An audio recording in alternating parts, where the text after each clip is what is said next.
얼마 전 지난주가 되겠네요. 토요일에 제가 카페에 있는데 안면에 있던 우리 인근교회 성도들 한 3명이 몇 시간 동안 그들이 아주 진지하게 얘기하고 있었습니다. 근데 안면이 있었기 때문에 이제 그분 한 분 권사님이 저를 보더니, 목사님, 좀 목사님께 좀 여쭤볼 게 있는데 안 바쁘시다면 좀 시간 좀 내줄 수 있어요? 하니까 제가 뭐 괜찮습니다 했더니 그들이 묻는 그 요지가 뭐냐? WCC인 거예요. WCC가 뭐냐? 또 WCC가 정말 그러냐? 종교다원, 종교통합을 얘기하고 있는가? 왜냐하면 그들이 속해 있던 교회는 WCC 가입된 교단이었거든요. 그래서 제가 WCC에 대해서 시작부터 배경부터 자세히 설명해 줬습니다. 그러니까 고민하는 거예요. 목사님 말씀이 맞는데 고민이 되는 거예요. 이 마지막 때, 정말 이 마지막 때인데 정말 그러냐고,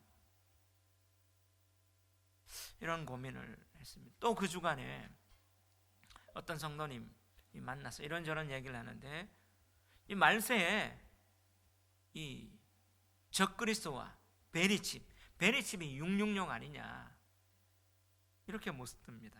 그것에 대해서 조금 얘기해 준 거 있어요. 근데 그분은 유튜브를 많이 들었어요.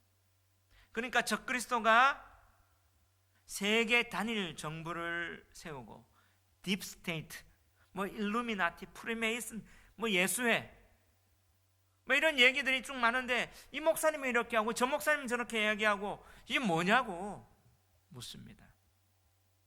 한국 교회에 사실 세대주의자들의 영향이 많이 나와서 지금 적그리스도에 대해서 성경이 분명히 얘기함에도 불구하고 잘 모르는 그런 성도, 그런 목회자들이 많이 있습니다. 제가 이런 부분들을 보면서 또 한 분이죠. 그보다 한 2주 전에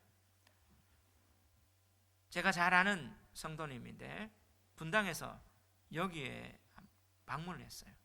친구가 은평에 산다니까 친구를 데리고 왔어요. 그분이 전도를 했대요. 그러면서 자기 가족 위해서 기도 한번 해달라 해서 제가 또 교회에서 기도를 했죠. 하고 나서, 목사님, 적그리스도가 딥스테이트일 거예요. 그 얘기하다 바로 그렇게 나왔어요. 또 유튜브를 막 보는데, 그러면서 블로그도 보는데 막 얘기를 하더라고요. 제가 아닙니다. 우린 종교개혁자의 후손들 아닙니까? 성경에 기록된 것처럼 적그리스도가 누구냐? 바로 개혁자들이 얘기를 했어요. 성경에서 말하는 종교개혁자의 후손, 다시 말하면 개혁교회라는 것은 성경으로 돌아가라, 성경이 말하는 본질로 돌아가라, 이게 그들의 오직 성경으로, 솔라 스크립투라, 오직 은혜와 믿음, 또 오직 하나님의 영광, 그 외쳤던 성경으로 돌아가면 정확하게 적그리스도에 대해서 얘기한다. 그래서 개혁자들이 뭐라고 했냐? 적그리스도의 실체를 낱낱이 얘기하고 있다. 그래서 제가 교황이라 이렇게 얘기하니까, 목사님 교황은 아니에요. 가톨릭의 교황은 절대로 적그리스도가 아니래요. 집사님 무슨 근거로 그렇게 얘기하십니까? 아니래요. 블로그를 보라고. 아니래. 우리는 종교계의 우선이다 얘기했더니, 그러면서 바빠서 갔대요. 가면서 데리고 왔던 그 집사님이 전화를 왔어요. 목사님, 아까 얘기했는데 그 친구가 자기 아버지가 천주교에 나갔대.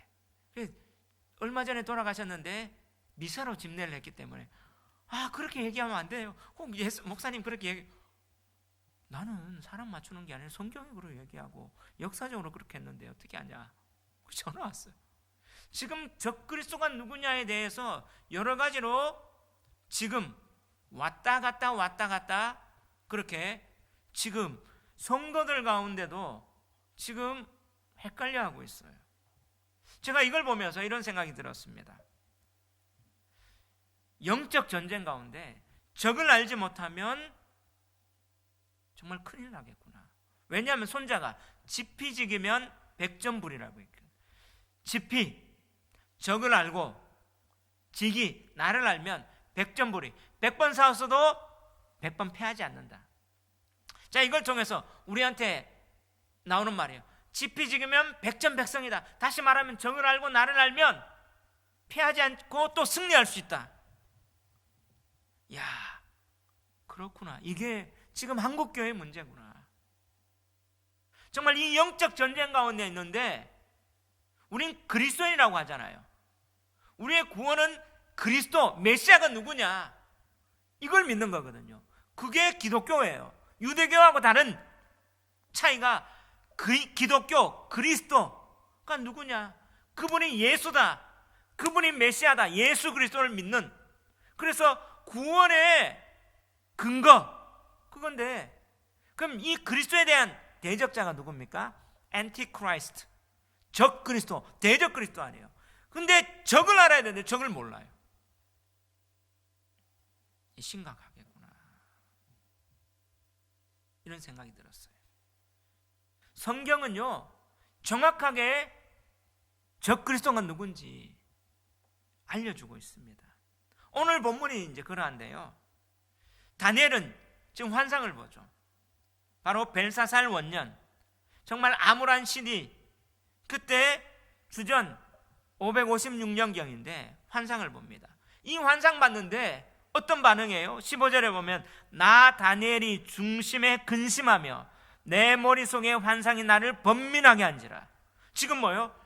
다니엘이 이 환상, 하나님께서 종말의 환상을 보여주셨는데 근심하고 번민하게 만들어요. 다니엘이 어떻게 해요? 종말의 그리스도 메시아의 언약을 붙잡고 기다립니다. 그러면서 어떻게 해요? 정말 대적 그리스도가 누굴까 고민하고 있는 이 다니엘도 이 환상을 보면서 너무 중요한 환상인데 번민했어요. 근심했단 말이에요. 오늘 우리도 마지막을 기다린다, 신앙을 가진다, 또 그 그리스도를 바라본다 하면서도 하나님이 우리에게 대적자인 적 그리스도에 대해서 알려줬는데도 모를 수 있다는 사실이에요. 근데 그냥 가만히 있었느냐? 그때 다니엘이 뭐라고 합니까? 16절에 우리 한번 읽어봅시다. 시작. 내가 그 곁에 모셔선 자들 중 하나에게 나아가서 이 모든 일의 진상을 물으매 그가 내게 말하여 그 일의 해석을 알려주며 이르되. 지금 이런 상황에 자기도 마음에 근심하고 번민해서 이 어떻게 마지막에 일어나느냐, 적 그리스도가 뭐냐, 메시아는 어떻게 나을까, 하나님 나라의 성도들은 어떻게 될까 고민했어요. 그럴 때 내가 그 곁에 모셔선 자들 중 하나 천사에게 나가죠. 8장과 9장에 보면 이 천사 이름이 가브리엘이에요. 자, 천군과 천사가 있습니다. 천군은요 천사 중에 군대에 있는 그 군대 장관을 성경에서 이름을 얘기해줘. 미가엘, 마이클이라고 9장에도 나와요. 근데 또한 복된 소식을 가르쳐주는 천사가 있어요. 그 천사가 뭐예요? 가브리엘이에요. 예수님 당시에 예수님이 탄생할 것도 이 메신저로 이 가르쳐주는 천사 가브리엘이에요. 바로 그 천사에게 지금 다니엘이 이 환상 중에서 어떻게 해요? 묻습니다. 진상을 물어요. 물으니까 천사가 뭐예요? 해석을 알려주는 거예요.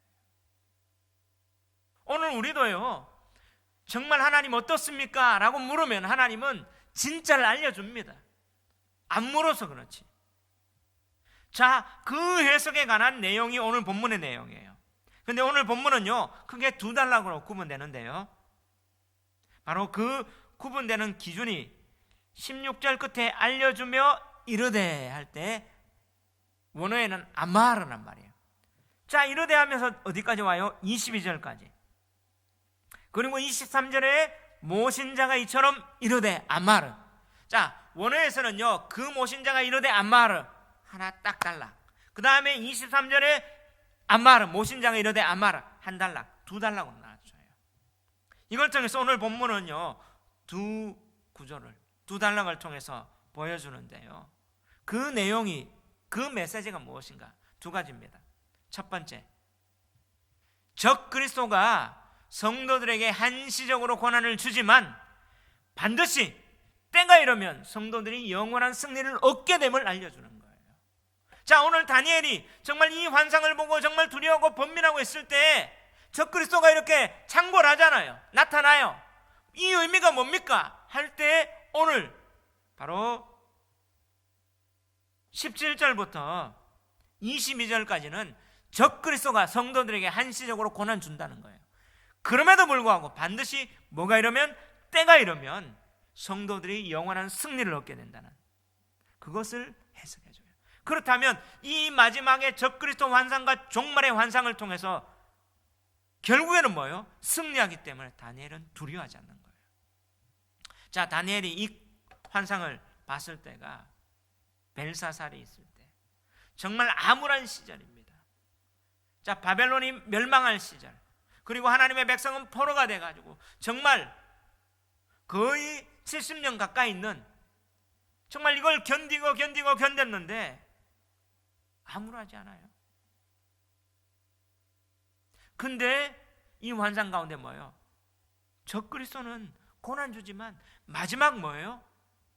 하나님의 백성들은 승리하고 나라를 얻는다. 결국엔 뭐예요? 역전 승리한다 하니까 뭐예요?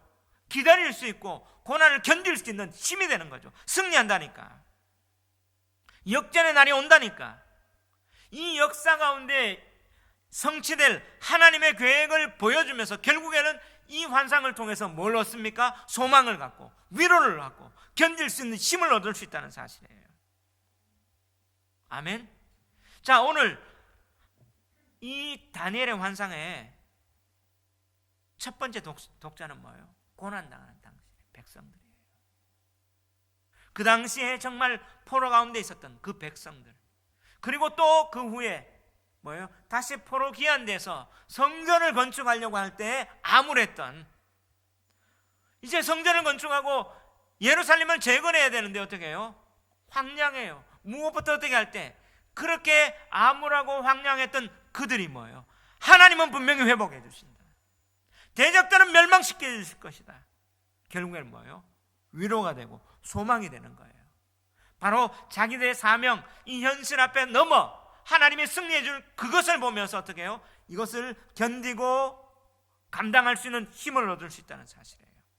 바로 이것이 하나님께서 다니엘에게 이 환상을 보여주신 거예요. 하나님이 역사의 주관자이심으로 하나님의 계획 가운데 역사를 드라이브 하시고 이끌어 가신다는 것을 보여주는 거예요. 아멘. 예. 그래서 정말 적그리스도는 어떻게 나가고 하나님 나라는 어떻게 일어날지 구체적으로 17절 18절이 딱 보여줘요. 17절 18절 한번 봅시다. 시작. 그 내 큰 짐승은 세상에 일어날 내 왕이라. 지극히 높으신 이의 성도들이 나라를 얻으리니 그 누림이 영원하고 영원하고 영원하리라. 자, 다니엘이 내 짐승을 봤죠. 이건 세상에 일어날 내 뭐라고요? 왕이라. 자, 고대 왕은 곧 나라였습니다. 아, 세상에 이 내 제국 이어지는구나. 이 나라가 어떻게 해요? 지배하는 것처럼 보이지만 이 나라가 어떻게 해요? 다스리지만 근데 어떻게 해요? 이 내 나라가 어떻게 해요? 차례차례 나옵니다. 이것은 뭐예요? 한 나라가 영원하지 못하구나. 그 나라가 이어진다는 한시적이구나. 그걸 보여주죠. 근데 18절 대조가 됩니다. 지극히 높으신 이의 성도들이 뭘 얻는다고요? 나라를 얻는다고요. 그 누림이 어떻다고요? 영원하고 영원하고 영원하리라. 할렐루야. 3번 반복되는 완전이에요. 완전. 자, 이 세상 나라는요, 내 나라처럼 나라가 바뀌고 한시적이고 불안전한데 오히려 지극히 높으신 성도들이 나라를 얻을 때는 영원하구나. 대조되며 강조됩니다. 자, 근데 이 나라를 어떻게 얻어요? 13절 14절에 보면 13절 14절 한번 읽읍시다. 시작. 내가 또 밤 환상 중에 보니 인자 같은 이가 하늘 구름을 타고 와서 옛적부터 항상 계신 이에게 나아가 그 앞으로 인도되매 그에게 권세와 영광과 나라를 주고 모든 백성과 나라들과 다른 언어를 말하는 모든 자들이 그를 섬기게 하였으니 그의 권세는 소멸되지 아니하는 영원한 권세요 그의 나라는 멸망하지 아니할 것이라. 할렐루야. 자, 누가 오십니까? 인자 같은 이가 구름 타고 오시는 거예요. 근데 이 인자 같은 이가 누굽니까? 바로 메시아입니다. 예수님이 신약 성경에 자신을 인자라고 얘기합니다. 82번이나. 바로 그 예수님의 인자는 다니엘서 7장 13절에 오실 그 초월적 천상에서 하나님으로부터 나올 그분, 그 메시아를 예수님이 얘기하는 거예요. 이 예수님이 오셔서 자신이 인자입니다. 그리고 그분이 다시 오실 거라는 거예요. 할렐루야. 근데 나라를 누가 얻습니까? 18절에 보니까 지극히 높으신 이의 누구들이? 성도들이. 자, 메시아가 이 나라를, 영원한 나라를 건설할 건데 인자 같은 이 바로 하늘에서 다시 오셔서 구름 타고 오셔서 바로 예수님이 이 예언을 계속 얘기하고 있습니다. 한번 보여주시고 다시 오실 거라고 확실하게 얘기하고 있습니다. 누가 얻는다고요? 지극히 높으신 이의 성도들이 나라를 얻는다는 거예요. 왜요? 왜냐하면 이 지극히 높으신 이의 성도들은요, 그의 나라와 그의 의를 위한 싸움의 전사였기 때문에, 바로 그 메시아를 바라보며 이 영적 전쟁에 동참했기 때문이에요. 왜냐? 21절 22절이 또 대조하는데 한번 읽어봅시다. 시작. 내가 본즉 이 뿔이 성도들과 더불어 싸워 그들에게 이겼더니 옛적부터 항상 계신 이가 와서 지극히 높으신 이의 성도들을 위하여 원한을 풀어주셨고 때가 이르매 성도들이 나라를 얻었더라. 할렐루야. 자, 환상의 해설 가운데 지금 두 번 합니다. 그 큰 내짐승은 세상에 일어날 내왕이다. 세상에 그 득세할 왕국, 적그리스도의 나라를 얘기하는데, 여기에서 그 다음 뭐예요? 지극히 높으신 이의 성도들의 나라를 얻는데 이건 영원하다. 한시적인 나라와 대조해졌죠. 그리고 21절에 뭐예요? 내가 본즉 이 뿔이 성도들과 더불어 싸워 그들에게 이겼다. 이 뿔이 뭐예요? 이 뿔은 적그리스도예요. 그 네 왕 중에 나타날 적그리스도가 누구들과 싸워서 이겼어요? 성도들과. 지금 전쟁을 한 거예요. 영적 전쟁에서 누구들에게 이겼다고요? 성도들에게. 그럼 성도들은 적그리스도에 의해서 고난당하고 핍박받고 압제를 당했다는 거예요. 그런데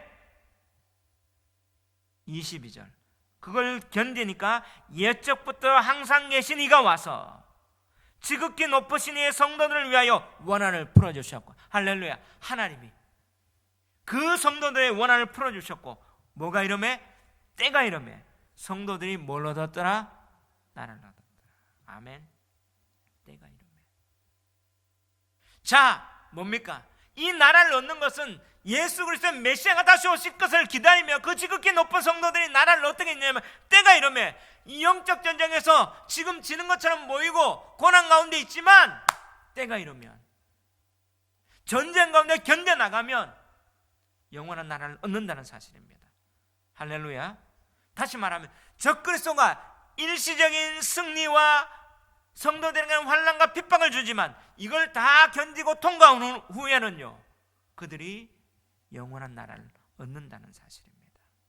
하나님이 그들의 눈에 눈물을 닦아주시고, 그것이 계시록에도 한 번 더 계시되고 있어요. 자, 이 사실을 알게 되면 지금 현실에 힘들어도 승리의 날까지 뭘 할 수 있어요? 인내할 수 있는 거예요. 소망을 가지고 견딜 수 있는 거예요. 바로 그 영광이 있기 때문에. 아멘. 오늘 그 메시지를 다니엘이 보는 거예요. 이 마지막 때 어떠하냐, 이 영광을 보며 하나씩 하나씩 견디는 거예요. 이건 한시적이야. 메시지를 보여주는 겁니다. 그래서 이 종말의 메시지는요, 두려움이 아니라 희망을 주는 거예요. 근데 오늘날 한국교회 보십시오. 종말론 마지막 때 얘기하면 현상 현실을 보면서 성도들에게 두려움을 주는 거예요. 아니요, 오히려 여기에서 소망을 줘야 이겨나가죠. 이소부화에 이런 얘기가 있습니다. 지나가는 그 사람의 옷을 벗기기 위해서 해와 바람 중에 누가 옷을 벗길 수 있어요? 강한 바람을 부주고 막 하면 옷이 벗어져요? 아니죠. 햇볕이 벗어져요. 마찬가지로 뭐예요? 공포, 두려움이 아니에요. 소망을 줄 때 벗어지는 겁니다. 오늘 이 현실 가운데 다니엘처럼 하나님이 환상을 보여주셔서 이길 수 있는 소망 우리에게 넘치기를 주의 이름으로 축원합니다. 두 번째, 오늘 이 메시지는 오늘 중요한 거예요. 바로 적그리스도의 실체를 정확히 해석해 줍니다. 그것을 통해 그것을 마음의 간증함으로 영적 전쟁에서 흔들림 없는 믿음으로 승리할 것을 알려주는 게 오늘 본문의 메시지예요. 한번 따라합시다. 오늘 본문의 메시지는 적그리스도의 실체를 정확히 해석해 주어 그것을 마음의 간직함으로 영적 전쟁에서 흔들림 없는 믿음으로 승리할 것을 알려줍니다. 아멘. 예, 오늘 본문 메시지 이거예요. 지금 승리한다 했는데 이제는 뭐예요? 적을 알아야 되죠. 그 적그리스도의 실체를 정확하게 보여줬잖아요. 이걸 천사가 해석해 줍니다. 그러면 적그리스도는 누구냐? 그러면서 오늘 본문 제일 끝에 뭐예요? 28절에 다 같이 한번 읽어봅시다. 그 말이 이에 그친지라 나 다니엘은 중심에 번민하였으며 내 얼굴빛이 변하였으나 내가 이 일을 마음에 간직하였느니라. 자, 이걸 통해서 정말 놀랍고 무섭고 이렇지만 이것을 뭐예요? 마음에 간직한 거예요. 적그리스도가 세상 나라가 이렇게 되는 거야 실제를 정확하게 알려주면서 마음의 간직함으로 이 영적 전쟁에서 흔들림 없이 승리할 거다. 그것을 보여주는 거죠. 자, 그렇다면 여러분 우리가 궁금한 게 적그리스도가 누굽니까? 적그리스도의 실체가 뭐예요? 19절에서 20절에 적그리스도의 실체를 보여줘요. 19절 20절 다 같이 한번 읽어봅시다. 시작.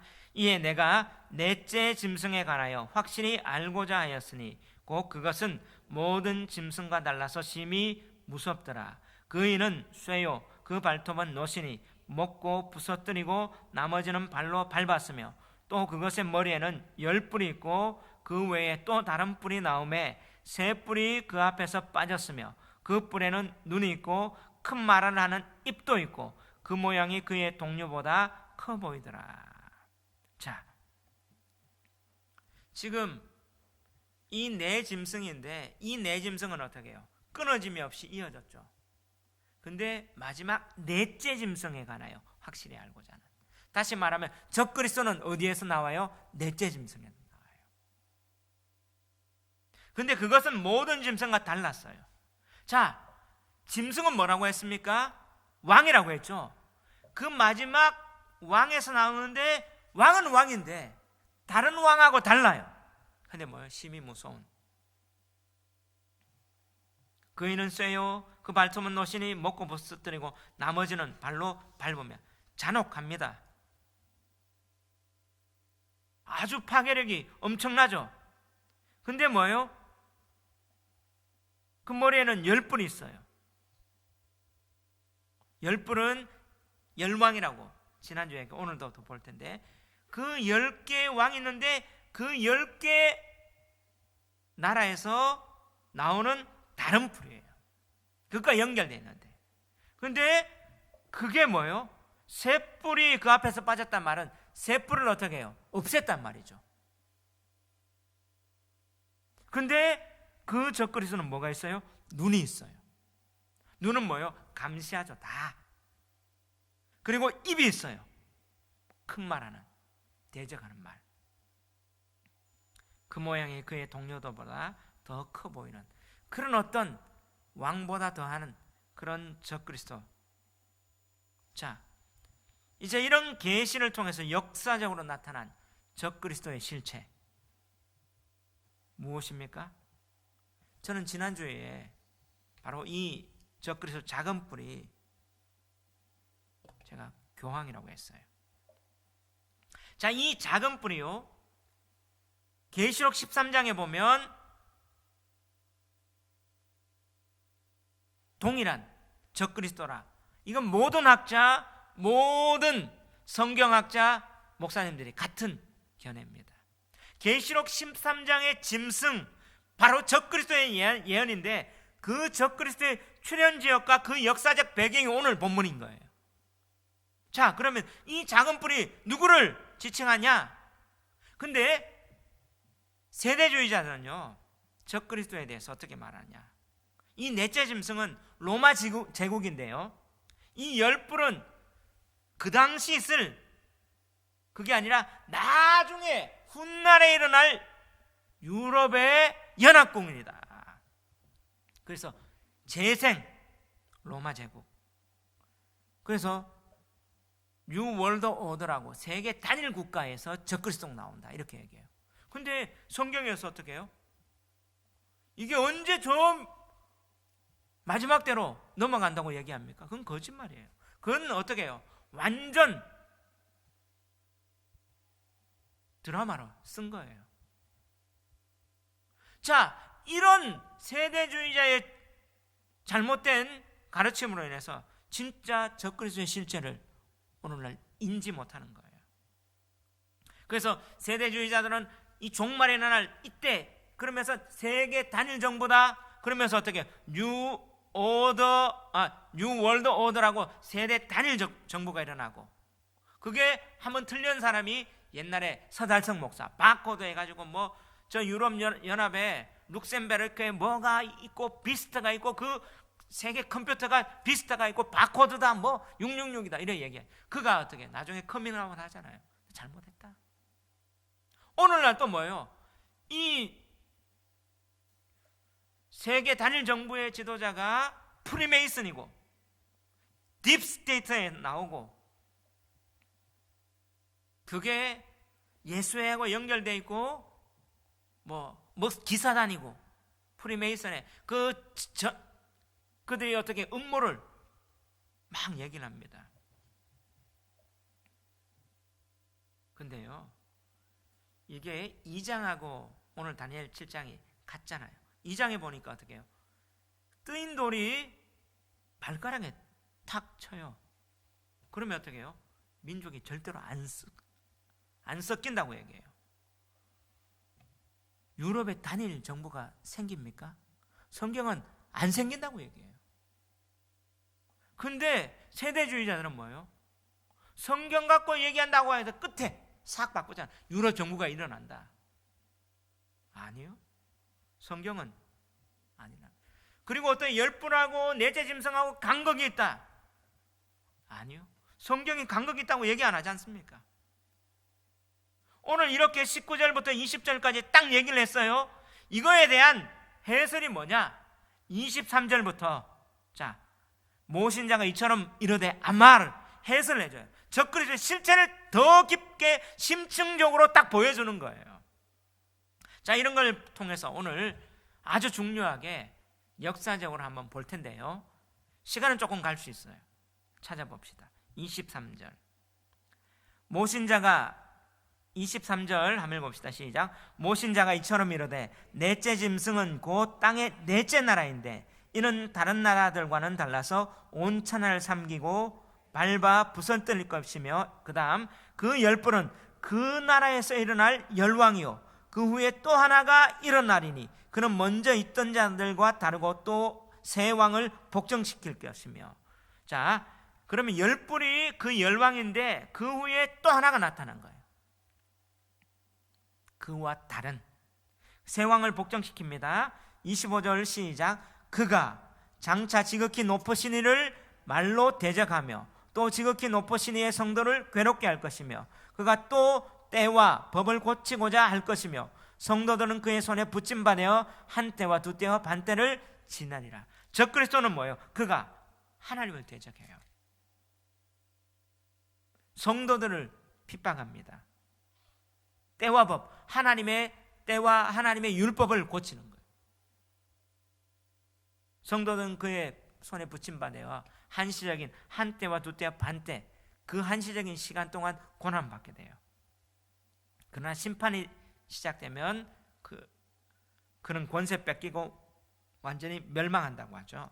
자, 그러면 이 적그리스도의 특징, 역사적 실체, 바로 종교개혁자 마틴 루터는 지난주에도 얘기했죠. 뭐라고 했어요? 나는 교황이 가면을 쓴 성육신한 마귀라고 한다. 그는 적그리스도이기 때문이다. 다시 말해 교황이 적그리스도일진지 나는 그가 육신을 입고 온 마귀라고 믿는다. 종교개혁자 마틴 루터는요, 교황이 적그리스도다. 칼빈도, 로이 존스도, 스펄전도 지금까지 개신교에 그 종교개혁자 후손들 지금까지는 다 교황이라고 얘기해요. 왜냐하면 자, 로마가 그 당시에 가장 강력하게 있던 이 넷째 짐승이잖아요. 근데 로마가 쇠락합니다. 그 쇠락한 이후에 정치적, 종교적으로 다른 모양으로 다시 한번 로마의 세력을 다시 한번 부활시키는 게 교황권이에요. 바로 이 교황권은요, 로마를 다시 한번 세우는 거예요. 왜 그러냐? 자, 적그리스도의 특징 중에 지금 9가지가 있는데 넷째 짐승인 어디에서 나온다고요? 로마에서 나오죠. 그런데 자, 로마를 한번 볼게요. 로마의 조직이 뭐냐면 제일 밑에 피라미드 구도인데요. 백성, 그 다음에 지방 총독, 각 도 총독, 제국 총독, 원로원, 황제. 로마 황제를 폰티펙스 막시무스라고 해요. 그런데 이 로마의 조직을요, 로마 가톨릭입니다. 로마에서 그대로 난 가톨릭이죠. 로마 가톨릭 그대로 갖고 와요. 평신도, 주교, 대교조, 추기경회, 교황. 교황을 뭐예요? 똑같이 폰티펙스 막시무스라고 해요. 명칭을 동일하고 있어요. 그럼 결국에는 교황은 뭐예요? 이교 로마의 권력을 그대로 상속받고 로마가요 멸망하잖아요. 황제가 공석돼요. 그 황제의 자리를 정치적으로 붕괴된 그곳에 정치 플러스 종교적 황제인 교황을 딱 자리매김하는 거죠. 결국에는 뭐예요? 로마 교회, 로마 가톨릭은요, 로마 제국을 망한 것이 아니라 모양 바꿔요.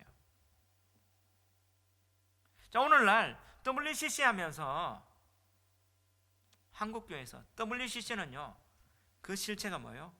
로마 가톨릭입니다. 교황이 나오면서 어떻게 해요? 다른 종교에도 구원이 있다, 용납하자, 여기에서 모였잖아요. 그 배우는 그거예요. 종교 통합하자. 그 종교다원주의인데 여기에 WCC 가입한 한국교회, 특별히 통합 측, 거기 지금 뭐예요? NCCK가 뭘 하냐면 아십니까? 가톨릭하고 직제하고 모든 조직을 동일시하는 거예요. 자, 승동교회, 연동교회 있는데 승동은 우리 합동 측입니다. 연동은요 통합 측이에요. 승동, 연동이 갈라졌어요. 그때 그래서 우리는 승동은 WCC를 가입하지 않는다, 우리 합동 측이 하죠. 연동은 WCC를 가입한다. 근데 그 승동교회 담임 목사 되시는 분이 우리 개신교 목사도 가톨릭처럼 사제복 입어야 된다.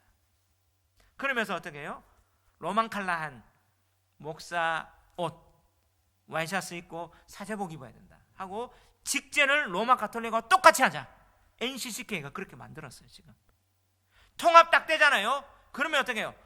한국 그 WCC 가입한 교회는요 로마 이 조직에 그대로 딱 들어가게 돼 있어요. 그 머리는 뭐예요? 교황이에요. 그거 했어요. 공식적으로 했고 발표도 하고 공론화 다 됐어요. 그들이 어떻게 해요? 실제 공식문도 내고 기사도 나오고 다 했어요. 종교다원도 인정하고. 그게 지금 WCC에 있는 그 교회가 지금 그렇게 되고 있다니까요.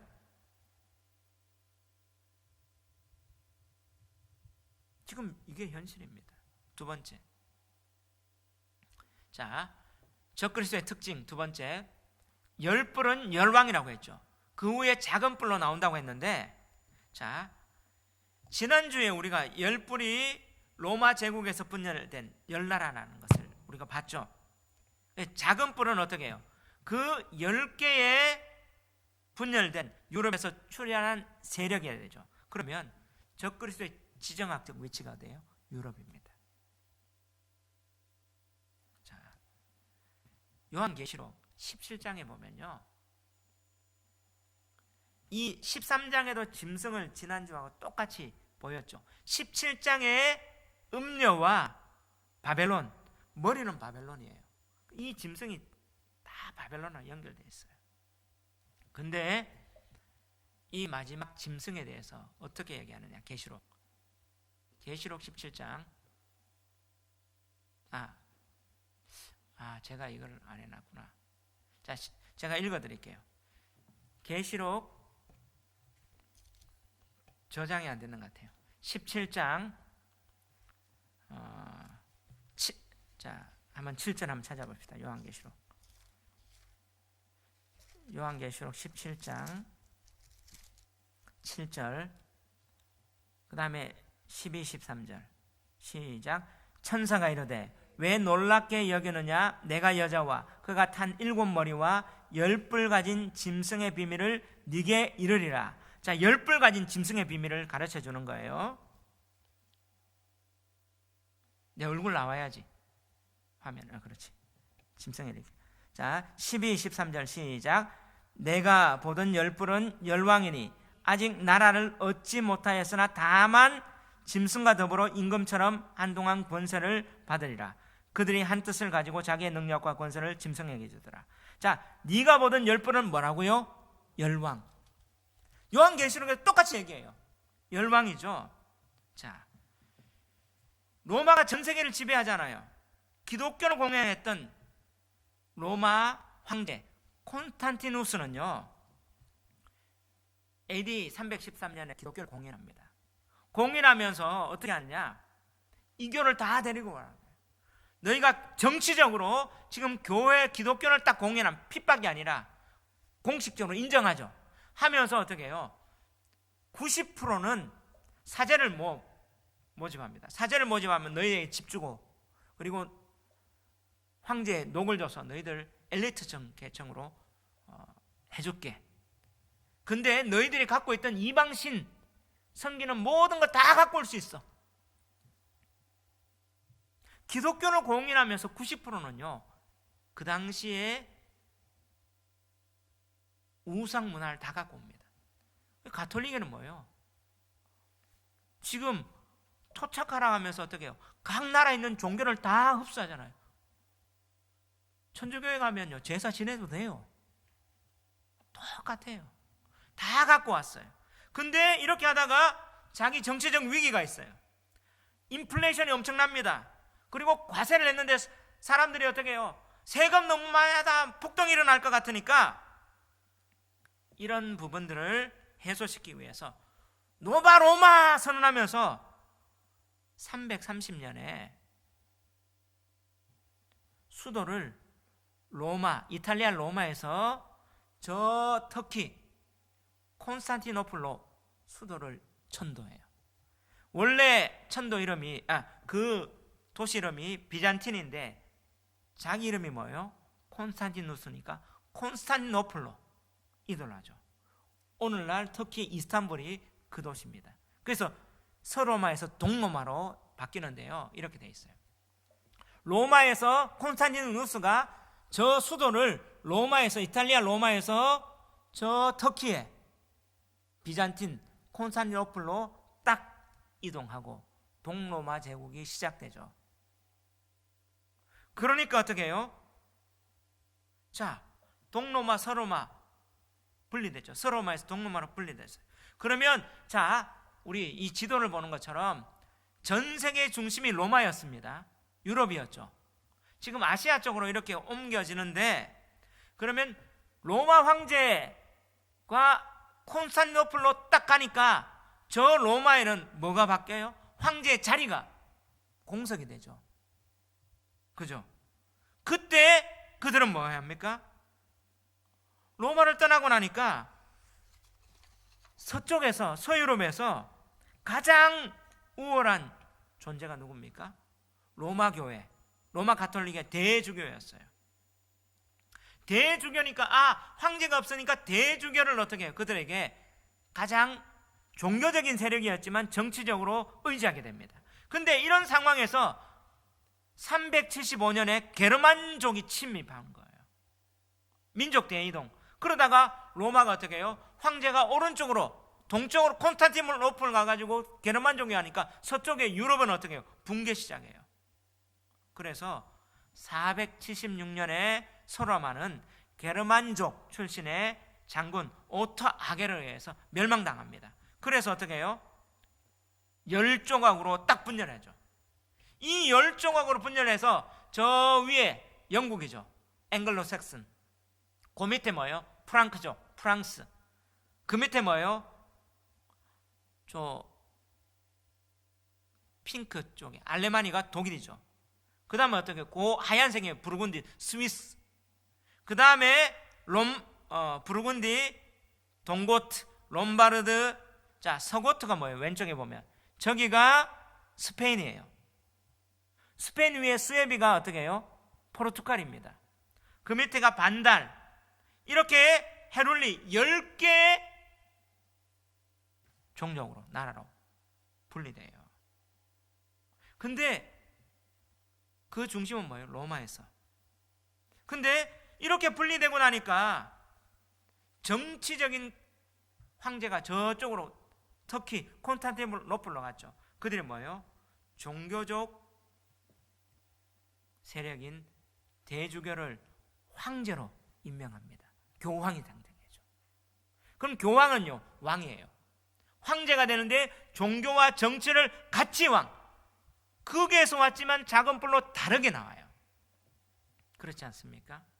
근데 이제 이 작은 뿔이 적그리스도죠. 이 황제가, 교황이 로마를 계승해서 정치와 더불어 종교의 왕이 되는 거예요. 체제를 그대로 갖고. 근데 오늘 여기 보니까 그 10분은 열왕이요, 그 후에 또 하나가 일어나죠. 교황이 일어나잖아요. 그는 먼저 있던 자들과 다르잖아요. 정치와 더불어 종교. 그는 먼저 있던 자들과 다르면 또 무엇을 복종시켜요? 새 왕. 새 왕이 뭐냐면 동고트, 반달, 헤룰리. 이 세 국가는요, 기독교 국가였어요. 기독교 국가니까 성경대로 하자. 로마 가톨릭은 뭐예요? 성경 제쳐놨고 이교를 다 갖고 왔잖아요. 성경적으로 하니까 로마의 교황이 뭐예요? 종교전쟁을 일으켜서 동고트, 반달, 헤롤리를 멸망시킵니다. 기독교군을 탄압시키죠. 그 세 뿔이 어떻게 해요? 무너졌습니다. 그죠? 그래서 어떻게 해요? 다시 보면 적그리스도 특징, 작은 뿔. 10뿔 중에 작은 뿔 있죠? 10개 넘어지고 먼저 있던 왕과 다른 왕이었잖아요. 바로 교황이라는 그 모양으로 왔죠. 그가 뭐예요? 동료들보다 더 커요. 이제 정치뿐만 아니라 종교까지 갔고. 그러고 나서 이렇게 합니다. 네 번째 특징, 새 뿔을 뿌리 뽑아 새 왕을 복종해줘. 아까 얘기했던 동고트, 반달, 헤룰리, 기독교 국가였어요. 그게 뭐냐면 헤룰리족이 493년에 딱 멸망합니다. 종교전쟁으로. 반달족이 534년에, 마지막 동고토족이 538년. 동고토족이 몇 년에 멸망한다고요? 538년. 기억하십시오. 동고토족이 딱 멸망하고 그 당시에 로마의 지상권 확립하는 거예요. 자, 로마가 교황권이 딱 생기는 건 뭐예요? 콘스탄티노플로 딱 천도했을 때. 근데 로마의 지상권이 딱 교황이 이때부터 어떻게 해요? 교황이요, 왕들을 어떻게 해요? 카노사의 군력, 이런 세계사 볼 때 왕들한테 막 명령해요. 왕도 임명할 수 있고, 교황이 종교전쟁을 통해서 이 세 왕들을 딱 멸망시키고 나서 교황이 이 땅에서 가장 힘센 왕이 돼요. 왕들을 임명할 수 있는.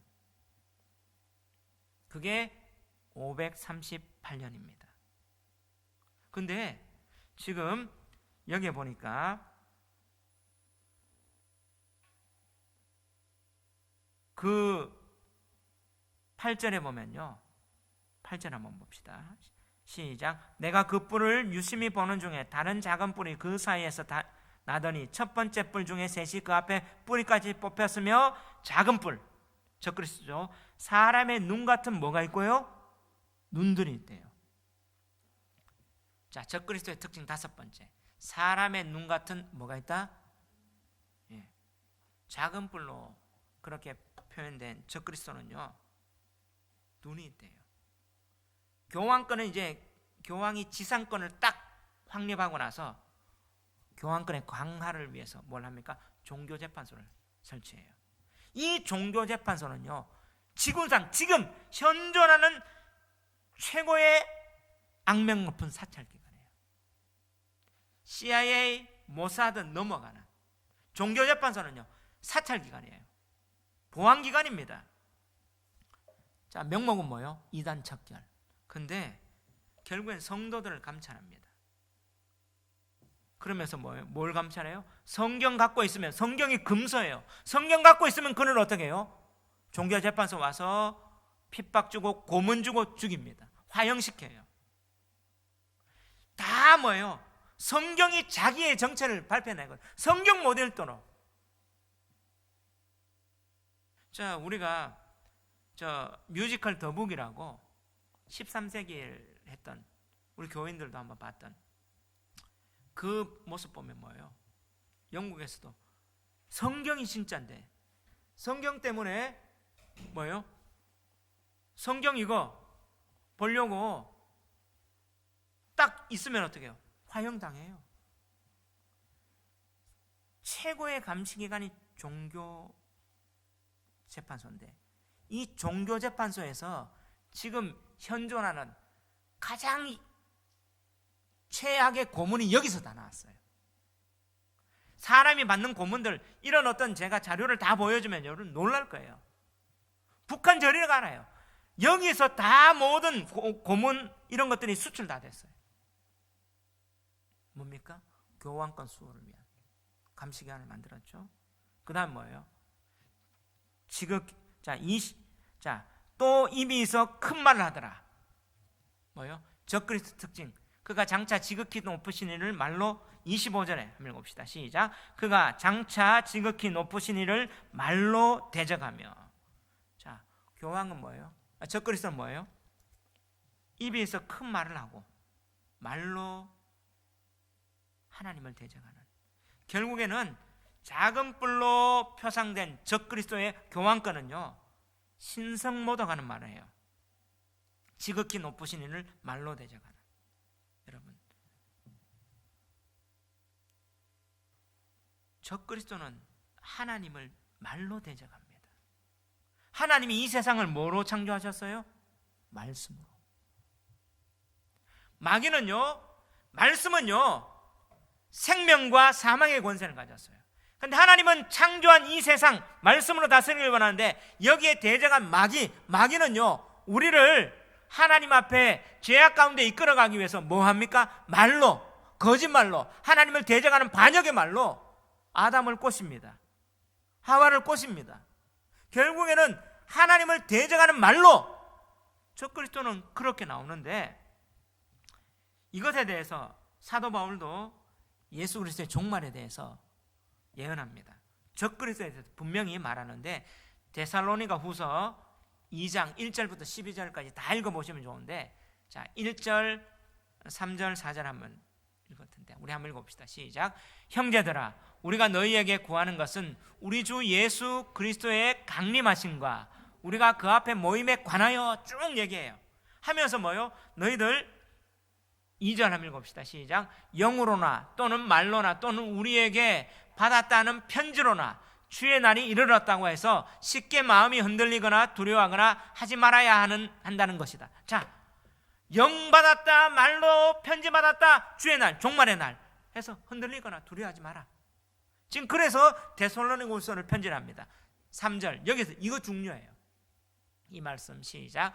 누가 어떻게 하여도 너희가 미족되지 말라. 먼저 배교한 일이 있고 저 불법의 사람 곧 멸망의 아들이 나타나기 전에는 그 날이 이르지 않는다. 자, 종말은 뭐예요? 배교하는 일. 두 번째, 저 불법의 사람 곧 멸망의 아들, 적그리스도입니다. 이건 모든 학자들, 세대주의자들 얘기해요. 저 불법의 사람 멸망의 아들, 적그리스도가 나타나면 종말이 오는데, 저 불법의 사람 멸망의 아들이 누구냐? 4절에 얘기해요. 한번 다 같이 한번 읽어봅시다. 시작. 그는 대적하는 자라. 신이라고 불리는 모든 것과 숭배함을 믿는 것에 대항하여 그 위에 자기를 높이고 하나님의 성전에 하나 자기를 누구라고 해요? 하나님이라고 해요. 자, 적그리스도는요 대적하는데 신이라고 하고 숭배만, 자기를 높이고 하나님의 성전. 여러분, 하나님의 성전에 앉았다 해서 세대주의자들이 지금 뭐예요? 예루살렘에 제3정성 생긴다 이렇게 얘기합니다. 아니요. 자, 바울이 썼을 때 하나님의 성전이 뭐라고 해요? 성령의 전이다, 너희다. 하나님의 성전에 앉았다는 말은 한 사람의 성전이 모인 교회 위에 앉아있는 그를 자기가 하나님이라고 얘기하면서 그 성전을 파괴하는 거죠. 자, AD 70년에 로마가 성전 파괴했어요. 그러면 적그리스도가 앉은 자리는 예루살렘 그 성전이 아니라 뭐예요? 배교된 교회. 그 교회에 배교된 교회에 군림하면서 자기를 뭐라고 해요? 하나님이라고 해요. 여러분, 이 예언이 얼마나 정확한지. 자, 작은 뿔로 표상된 적그리스도의 교황권은요 뭐예요? 신성모독이에요. 신성모독의 말로 하는데, 자, 역사적으로, 자, 이거는 페라리스 카톨릭 교회 사전에 뭐라고 얘기했는지 지금 정의합니다. 읽어봅시다. 시작. 교황은 대단히 존엄하시고 지극히 높은 일 받으셨으므로 그는 단순한 하나의 사람이 아니라 말하자면 하나님이시며 또 하나님의 대리자이다. 교황이 뭐라고요? 하나님이라고. 지금도 가톨릭 교회 이 사전 가면 이렇게 교황이 하나님이라고 얘기해요. 그러면 역대에, 자, 제5차 라테란 공의회 1512년에 교황 율리우스 2세가 뭐라고 해요?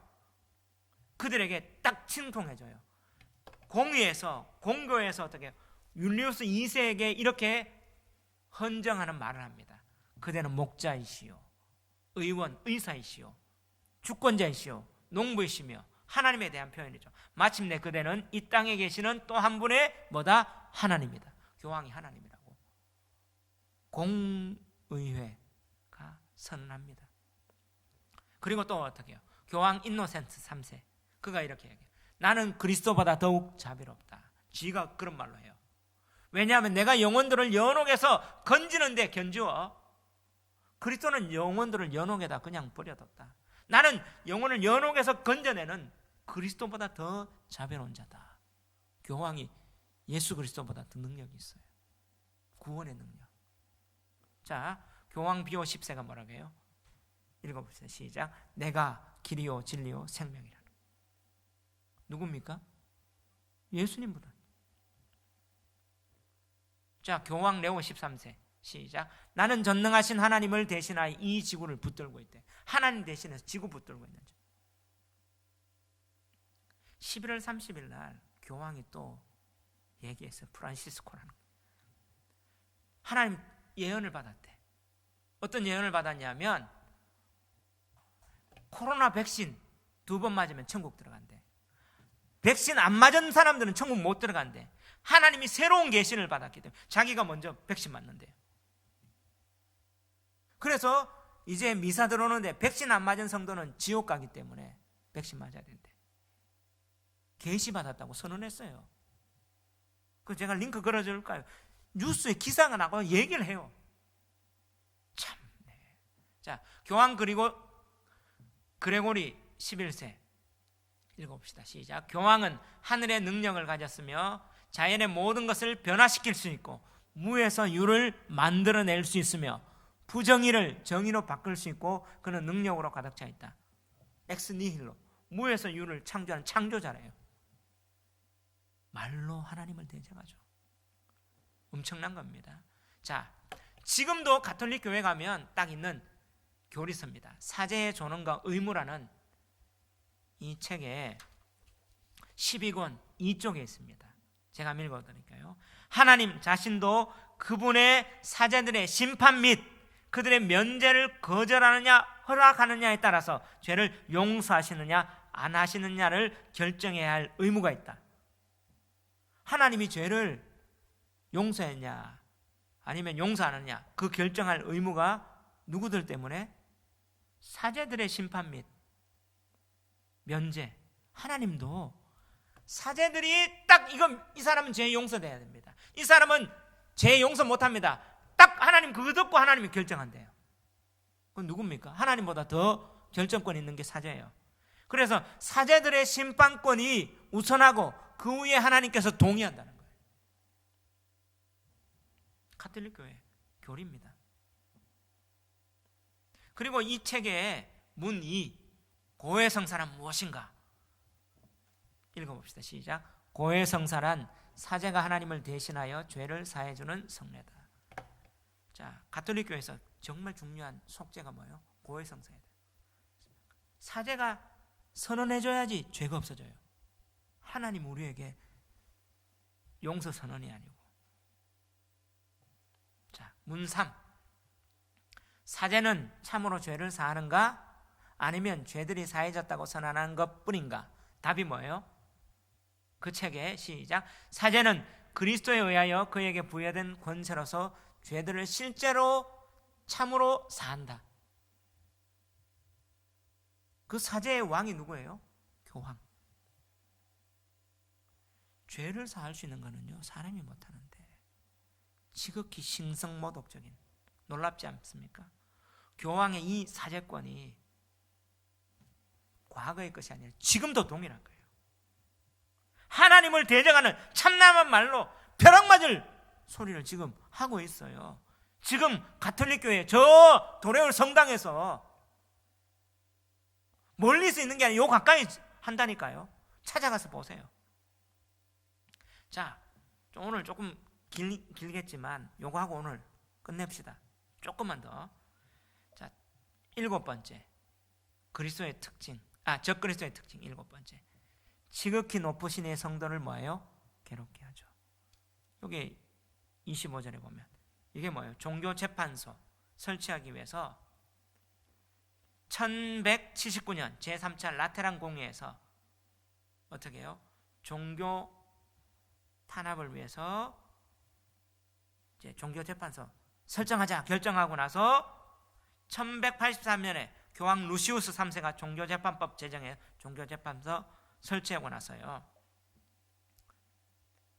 교황이 존재하는 한 해 평균 4만 명의 종교살인이 자행돼요. 1572년에 성바돌롬의 축제일에 프랑스에 위고노들이 10만 명이 학살당합니다. 그게 지금 대영 제국 박물관에 딱 기록되어 있어요. 그 동전도 여러 가지. 위고노가 뭐예요? 켈빈의 종교교육 때문에 기독교로 개종한 사람들. 기독교로 개종하면 다 죽이는 거예요. 10만 명. 근데 예수회를 설립합니다. 이 예수회는 제수이트가 뭐예요? 개신교회를 박멸하는 직속기관인데요. 30년 동안 90만 명을 개신교인들을 학살합니다.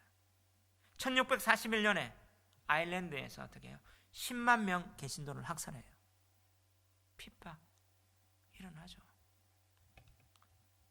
자, 그 다음에 적그리스도 특징 8째, 때와 법을 뭐요? 고치고자 한다.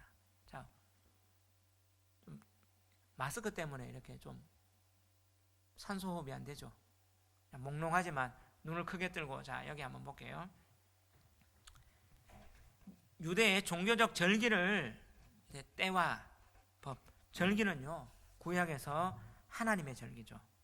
여호와의 절기인데요, 레위기 23장에 보면 유월절, 무교절, 초실절, 오순절, 나팔절, 속죄일, 초막절 다 메시아하고 그리스도의 사역하고 연결되어 있어요.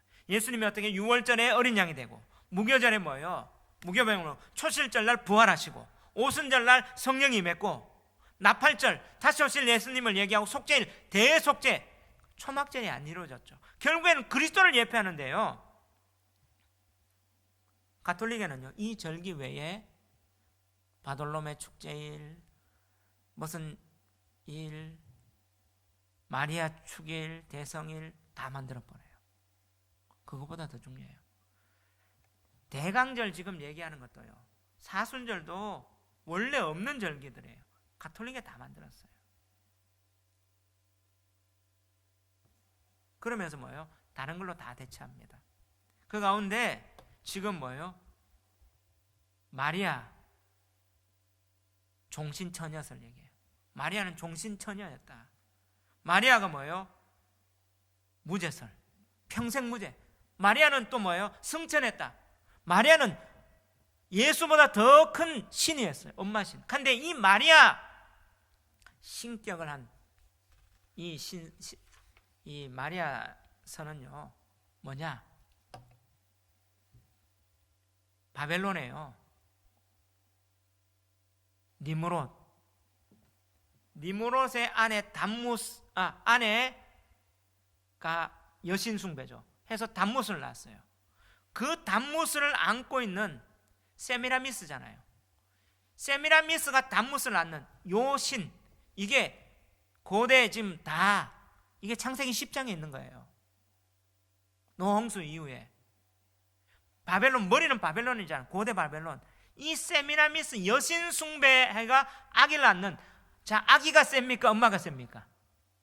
엄마가 세죠. 예수보다 성모가 해결해주는, 그게 어떻게 해요? 지금 성모 숭배설이 나오는 거예요. 성모가 이제 원죄였고, 제가 신학교 때 명동성당을 봤어요. 명동성당에, 왜냐하면 저 가톨릭이 어떤가 미사 드리러 갔어요. 전도사 때. 왜냐하면 우리 교수님이 한번 가보라고 해가지고. 근데 원죄 없는 성모 마리아에게 성모가 하면서 그 노래 부르고 그것 곳곳에 있고, 성모가 다 사해줘요. 예수 이름으로 보다 더 중요한 게 성모입니다. 더 능력 있는. 이게 바벨론의 그 신의 문명을 그대로 갖고 와요. 때와 법을 고치죠. 근데 뭘 고치느냐? 율법을 고쳐요. 10계명, 성경까지 고쳐요. 10계명이 이렇게 되는데, 1계명 내 앞에 다른 신을 모시지 못한다. 근데 2계명에 우상 섬기지 못한다는데 우상을 빼버립니다. 2계명 아예 성경에서 2계명을 빼버려요. 그리고 마지막 10번째 내 이웃의 아내나 소유는 무엇이든지 탐내지 말라를 갖다가 뭐예요? 두 가지 갈라서 9계명을 남의 아내를 탐내지 말라, 남의 재물을 탐내. 성경에 우상 숭배, 자기들은 우상 숭배 하잖아요. 마리아 숭배 다 숭배하니까 이거 빼버려요.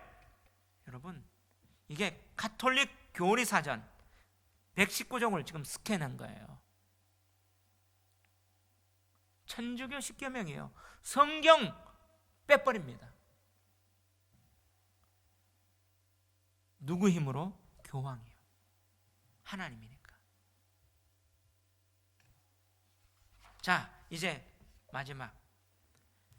자, 25절 보니까 때와 법을 고치고자 할 것이며 성도들은 그의 손에 붙임 바 내어 몇 때? 한 때와 두 때와 반 때를 지나리라. 한 때와, 적그리스도 특징, 성도들이 그의 손에 붙임 바 내어 한 때와 두 때와 반 때를 지내는데, 여러분 성경에 보면요, 한 때는 1년을 얘기해요. 유대인들은요 음력을 쓰거든요. 30일. 12달 해서 30일은 360일입니다. 두 때는 2년 720일, 반 때는 6개월이니까 120일.